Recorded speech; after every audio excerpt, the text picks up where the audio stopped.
CSEB में नौकरी लगाने के नाम पर ठगी करने वाले शख्स को रायपुर पुलिस ने कवर्धा से गिरफ्तार किया है। आरोपी दिनेश मानिकपुरी ने 3 बेरोजगारों से 17.5 लाख रुपए की ठगी की थी। पुलिस के मुताबिक आरोपी दिनेश मानपुरी युवती का पूर्व परिचित है। युवती ने सीएसईबी में डेटा एंट्री ऑपरेटर की परीक्षा दी थी, जिसे उसने सरकारी नौकरी दिलाने का झांसा दिया। साथ ही सीएसईबी के बड़े अधिकारियों को अपना परिचित बताया। युवती के माध्यम से वो 2 और युवकों तक पहुंचा और 3 से उसने 17.5 लाख रुपए ले लिए। रिजल्ट आने के बाद भी जब तीनों को नियुक्ति नहीं मिली तो आरोपी से संपर्क साधा, जिस पर आरोपी बेरोजगारों को धमकाने लगा, घुमाने लगा। इसके बाद ही पीड़ितों ने आमानाका थाने में शिकायत दर्ज कराई है। पुलिस ने आरोपी को कवर्धा से गिरफ्तार कर जेल भेज दिया है।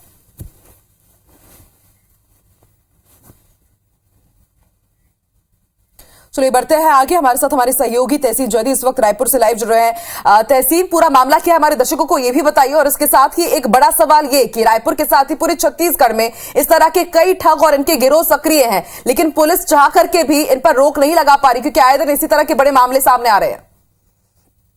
देखिए, जिस तरीके से एक ही बड़ी ठगी का मामला सामने आया, जिसमें 17.5 लाख रुपए की यहाँ पे ठगी हुई है, सरकारी नौकरी लगाने के नाम पे ठगी हुई है।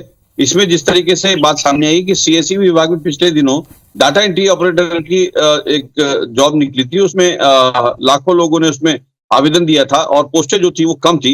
उसमें जो है ये जो दलाल हैं, जो ये शातिर ठग हैं, ये सक्रिय हो गए थे। उसी में एक मामला जो सामने आया है, ये दिनेश कुमार मानिकपुरी है, मूलतः कबीरधाम का रहने वाला है, और ये जो आमानाका निवासी जो एक राजीव नगर स्थित जो युवती है, जो प्रार्थिया है इसमें, उसके वो परिचित है। उसके अलावा उसके 2 और साथी जो लोग हैं, उनसे 6.5 लाख रुपए और 4.5 लाख रुपए, कुल मिला के 17.5 लाख रुपए उसने डाटा एंट्री ऑपरेटर की नियुक्ति दिलाने के लिए उनसे लिए, और अपने आप को सीएसईबी में जो अधिकारी उनसे रसूख बताया है।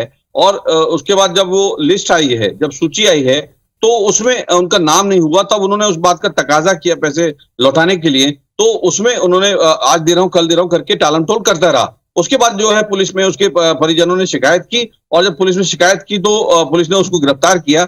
यहाँ पे आकांक्षा ये कहना जरूरी होगा, लाजमी होगा इस बात के लिए कि इस तरीके की जो ठगी है, खासतौर से सरकारी नौकरी लगाने के नाम पे, ये कोई पहली ठगी नहीं। इससे पहले भी कई मंत्रालय जैसी जगहों पे कई ठगी उसमें हो चुकी है। और यहाँ पे IPC 24 भी प्रदेशवासियों से अपील करता है कि इस तरीके के पैसे देना जो है वो भी एक अपराध है, और इससे बचे, और इस तरीके की जो ठगी है उससे बचा जा सकता है। और क्योंकि जो कोई भी पैसा लेके कोई भी व्यक्ति नौकरी नहीं लगा सकता, तो इसलिए इस तरह की बार ये अपील कर चुका है तहसीन, और एक बार फिर से इसी तरह का मामला सामने आया है, जो यही कहीं ना कहीं कह रहा है कि अगर आप किसी को पैसे देंगे नौकरी लगवाने के लिए, तो आप इसी तरह से ठगे जाएंगे, क्योंकि ठगों का कई बड़े बड़े गिरोह इस वक्त पूरे छत्तीसगढ़ में सक्रिय हैं। बहुत बहुत शुक्रिया तहसीन पूरी जानकारी के।